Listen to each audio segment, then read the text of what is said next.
Madame, Monsieur, ayant pris mes fonctions en 2021, il me revient pour la première fois de vous présenter mes vœux personnels ainsi que ceux de l'ensemble des services de l'État en Mayenne. L'année qui vient de s'achever a été placée, comme celle qui l'a précédée, sous le signe de la crise sanitaire qui nous frappe depuis mars 2020.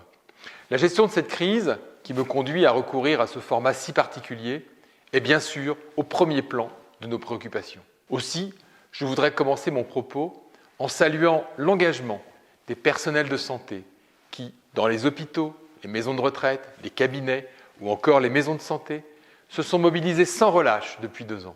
Leur action, appuyée par de nombreuses personnes, membres d'associations de protection civile, bénévoles, personnels des collectivités, que je salue, a notamment permis de déployer de façon remarquable la vaccination contre la Covid-19.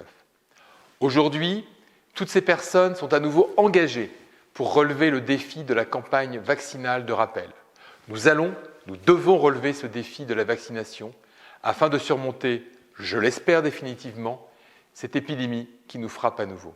La gestion de cette crise, c'est aussi la prise en compte de son impact social, économique ou encore éducatif.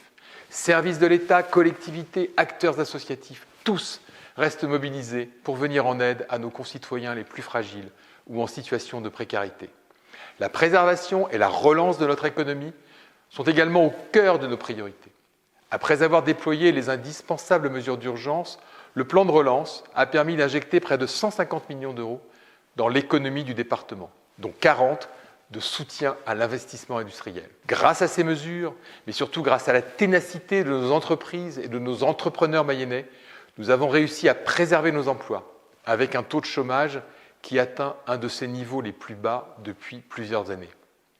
Cette crise nous a tous mis au défi et le plus important a sans doute été de continuer à assurer nos missions. Je pense notamment aux enseignants et à toute la communauté éducative, à exercer nos responsabilités et à faire vivre et aboutir nos projets.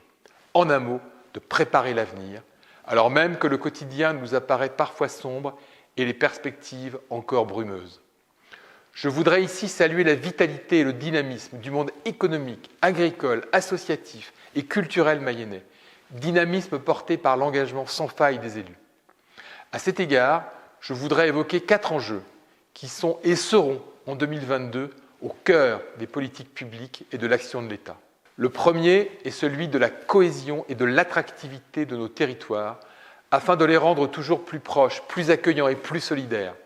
L'État est aux côtés des collectivités et des élus pour leur permettre d'investir et de concrétiser les différents projets indispensables à la vie dans les territoires. Maison France Service, contrats de relance et de transition écologique ou encore petites villes de demain sont des outils au service de cette ambition. Et je remercie tout particulièrement les maires et les présidents d'intercommunalités ainsi que leurs équipes qui n'ont ménagé ni leur temps ni leur énergie pour les rendre opérationnels et concrets. Le deuxième enjeu est celui de la transition écologique, avec une belle dynamique mayonnaise, mais que nous devons poursuivre et amplifier. C'est de notre responsabilité individuelle et collective, et ne pensons pas que c'est aux autres de faire le travail. Sobriété énergétique, développement des énergies renouvelables, préservation de la qualité de l'eau, il faut que nous soyons conscients de l'importance cruciale des chantiers que nous avons devant nous. Je n'oublie pas bien sûr l'agriculture, si structurante pour notre département, car elle en est l'ossature visible en dessinant nos champs et nos chemins.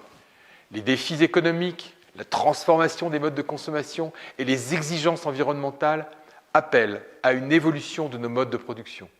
L'État est aux côtés du monde agricole pour aider à relever ces défis. Je terminerai enfin par les enjeux de santé qui sont au cœur, je le sais, de vos préoccupations et qui étaient au centre de la visite du Premier ministre en octobre dernier. L'organisation des soins, la démographie médicale ou encore le fonctionnement des hôpitaux sont des questions complexes, avec des réponses qui souvent ne peuvent être que nationales. Pour autant, nous pouvons, à notre niveau, travailler à améliorer nos organisations et à renforcer notre coopération. Le chantier est ambitieux, mais c'est collectivement et dans le dialogue que nous le mènerons. Répondre à ces différents enjeux et se mobiliser pour y faire face suppose bien sûr d'agir dans la sérénité en garantissant la sécurité de chacun et le respect de l'ordre républicain. Aussi, je voudrais redire l'importance du travail de nos forces de sécurité intérieure. Si elles ont été particulièrement appliquées dans l'organisation de la 5e étape du Tour de France 2021, qui a été pour tous un vrai moment de fierté et de passion partagée, elles sont aussi mobilisées depuis le début de la crise sanitaire et s'assurent notamment du respect des gestes barrières et du pass sanitaire, si indispensable à la poursuite de notre vie sociale. Gendarmes, policiers et sapeurs-pompiers, ils veillent sur les remparts et sur les failles de notre cité humaine, au service de tous et en faisant souvent face aux tensions que la crise sanitaire n'a pas manqué d'exacerber. Vous l'aurez compris, l'État est aux côtés de tous ceux qui font vivre ce beau département de la Mayenne. Au terme de ce propos, il me revient, au nom de tous les services de l'État dans le département, de vous offrir mes vœux pour 2022. Vœux de réussite dans vos projets et vœux d'une collaboration toujours aussi fructueuse au service de nos concitoyens et du bien commun. Vœux de bonheur et d'épanouissement dans votre vie personnelle comme dans votre engagement au service de notre territoire. Bonne année 2022 à toutes et à tous.